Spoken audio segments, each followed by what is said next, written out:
Ayun mga butinding, pailawin natin. Okay? Yung isa lang ang umilaw, pero ito hindi. So, yun ang ating gagawin ngayon mga butinding.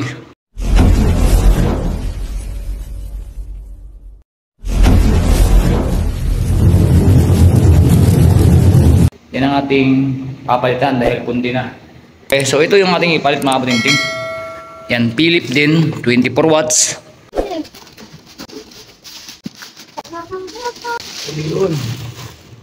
So ang itsura niya mga butinding, wala siyang ano dito, edge sa gilid, wala siyang paikot.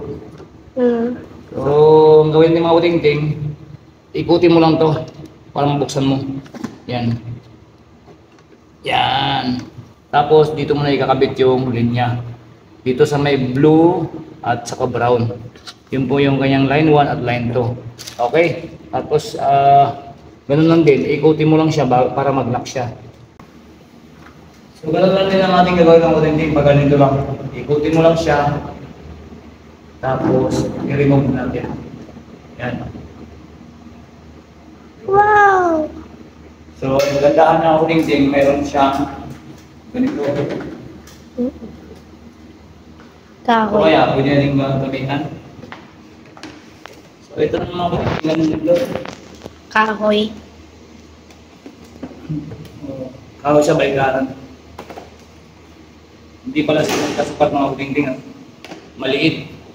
Sa mga butinding, gamit lang kayo ng flat screw na maliit. Yun ang kailangan para dito sa butas. Maalis natin yung kanyang supply.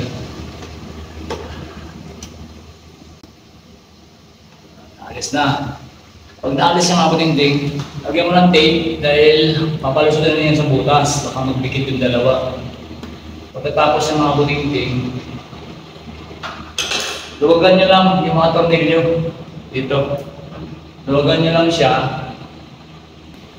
Pag naluwag na, ikutin nyo lang. Yan. Tapos hugot nyo lang. Yun. Atang, alam nyo ulit eh. Tingnan natin kung magkaparehas yung butas. Dito. Kung magkapugma. Nako po, malayo. Malayo ng ano. Oh. Kaya yung ginawa ko, okay lang. Pinagbutas na ako ng isang butas dito. Kasi nga hindi siya tumutugma dito. Malayo at saka maliit yung ating diameter. Yun na lang kung ginagawa ko. Nag-additional na butas na ako. So yan, gamitin natin ang ulit ulit. Ganyan lang. Yung isang linya nasa blue, yung isang linya nandito sa brown. So yung yellow at mayroong green kasama, yun po yung ground mga butinding. Ganun lang po ang pag-wiring ng ating ginawang ilaw, no, yung Philip.